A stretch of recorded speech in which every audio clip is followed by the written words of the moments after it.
Magandang araw mga kaibigan. Pag-usapan pa rin natin ngayon ang panluloko ng administrasyon ng gobyernong ito, PBBM admin, sa atin mga Pilipino. Okay, higop muna ako ng aking dark chocolate. Okay, dito lang kayo mag-contact o mag-order kung gusto nyo matikman ang pinakamasarap na tablia o kakao, dark chocolate from Bukidnon. Okay, Paul Soriano. Director Paul Soriano. So, salamat Madam Maharlika dahil sa iyong expose. Bingo ka na naman. Tama lahat ang sinasabi ni Madam Maharlika. As early as July, niligwak na itong Paul Soriano dahil sa mga kalokohan, violations. Dahil sa budget hearing, 2 days ago ba yun? Yun na, nalaman natin. Nagsalita na ang Malacanang na nag-resign kuno. Nag-resign. Yan ang mga panluloko. Okay. Ang isa sa mga expose ni Madam Maharlika is American citizen, itong si Paul Soriano. Okay, ulitin ko paniwalang paniwala na ako ngayon sa mga expose ni Maharlika. Honestly, nung una, nagdududa ako. Okay, mahirap na yung basta-basta maniwala. But after sa matagal na panonood, yun na. Ito na. Alalay na ako ni Maharlika. Okay? And I'm very proud of it. Yung mga buzzers, sinasabi na, ay, General, nabudol ka na ni Maharlika. Yes! Nabudol ako ni Maharlika. Dahil si Maharlika is bagong bayani ng bayan. Okay.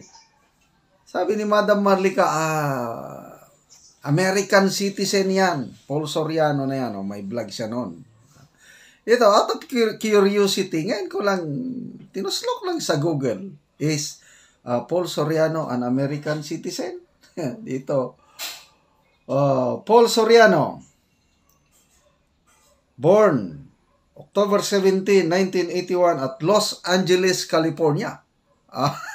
Di kung naipanganak sa California, talagang American citizen. Nationality, Filipino-American.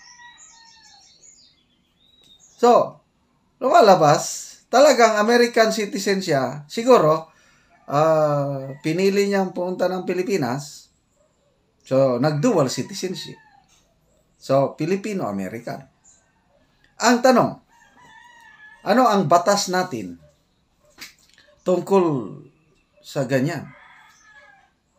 Ang batas is, dapat ang mga appoint sa mga ganyan ng presidential advisor, it should be a full-fledged Filipino citizen. Si then Secretary Erwin Tulfo ng DSWD, ang isang issue sa kanya is yung kanyang American citizenship. Kasi American citizen noon, but sabi, give up na daw nung una pa. Itong si Paul Soriano, hindi pa ginigive up. American. Kaya, mayroon pang post dito sa Google. Bongbong Marcos violated the law when he appointed Paul Soriano, who is a U.S. Citizen and a relative of his wife.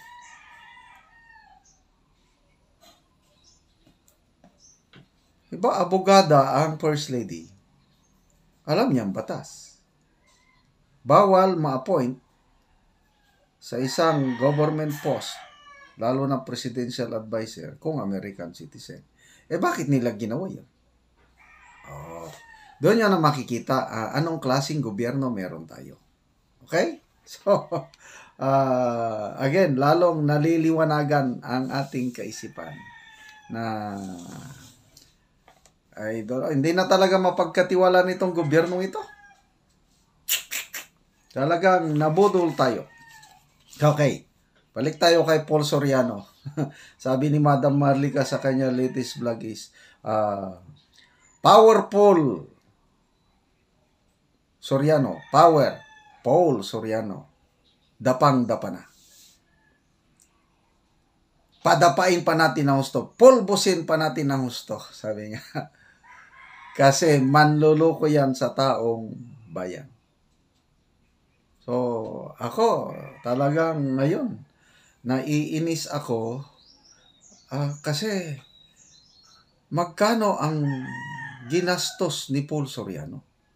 Yung kanyang, may separate campaign siya, parang DOST secretary, tourism secretary siya. Yung meron siyang, we give the world our best.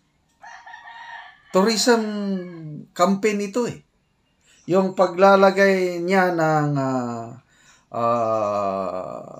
ads, campaign sa mga buses sa London, sa New York, iba't ibang bansa. Kay Paul Soriano na campaign ito. And separate ang campaign ng Department of Tourism. Kaya kahit ang mga senador o DOT, wala silang kaalam-alam yung we give the world our best. Kasi special project ni Director Paul Soriano.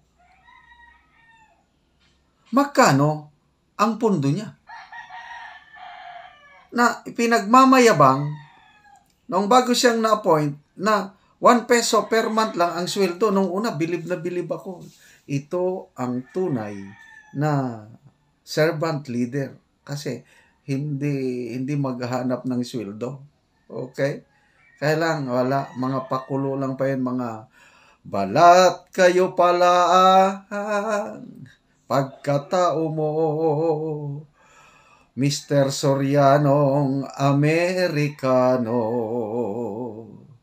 o kay sakit naman, binodol mo ang Pilipino. Balat kayo pala ang ugali mo.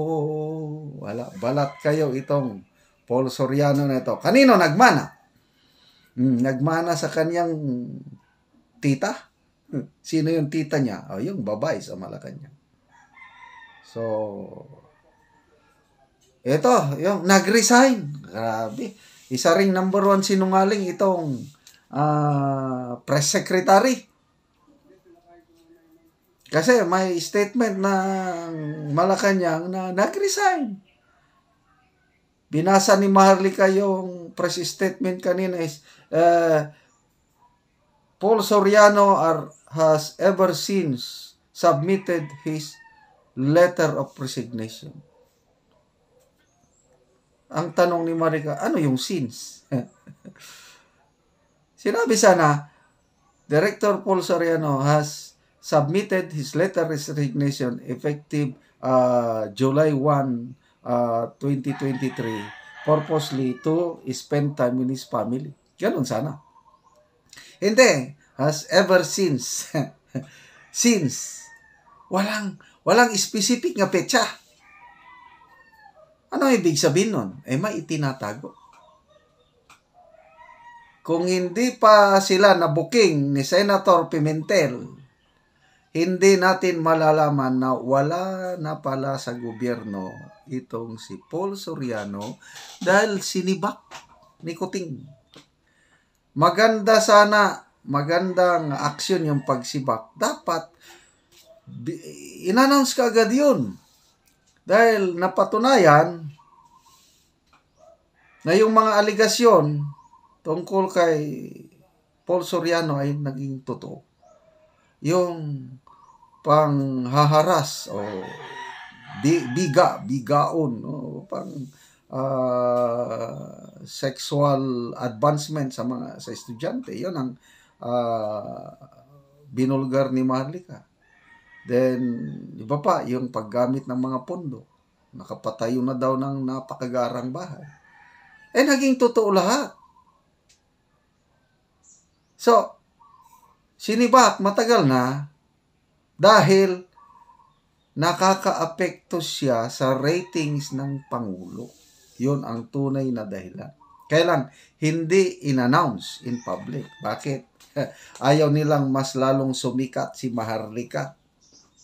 Kasi si Maharlika ang unang nagbulgar eh. Kung ang Malacanang sasabihin na totoo yung mga binubulgar ni Maharlika, kaya sinibak na namin si Paul Soriano, o di, lalong sisikat si Maharlika, kaya tinago. Kaya lang, lahat ng kasamaan, darating ang panahon, ma-expose sa liwanag. At ito, hindi sinasadya ni Senator Pimentel na magtanong ng ganon. Yun pala, ang hahantungan, yung pagkasibak ni Paul Soriano na wala na dahil sa kapalpakan. Okay? So, sana matigil na po ang panluloko ng administrasyong ito sa taong bayan. Sana mag-serve na kayo ng mabuti. Sayang eh. Legacy nyo na yan, Mr. President. Bibihira yung ganyan. The greatest comeback in political history. Marcos Jr. nakabalik sa palasyo. Tuwan-tuwa po kami na mga supporters mo nung nakaupo po kayo sa Malacanang, Mr. President. Ngayong sinasayang mo yung iyong pagkakataon. Huwag niyong dungisan. Huwag niyong sayangin ang legacy ng inyong amahan. Ang daming nagmamahal kay Marcos Sr. Sa iyo, Marcos Jr. Ano sa tingin mo? Marami bang nagmamahal sa iyo? Maybe yes, meron pa. Kaya lang dumarami na yung nasusuklam sa iyo at isa na ako. Suklam dahil sa iyong ginagawa.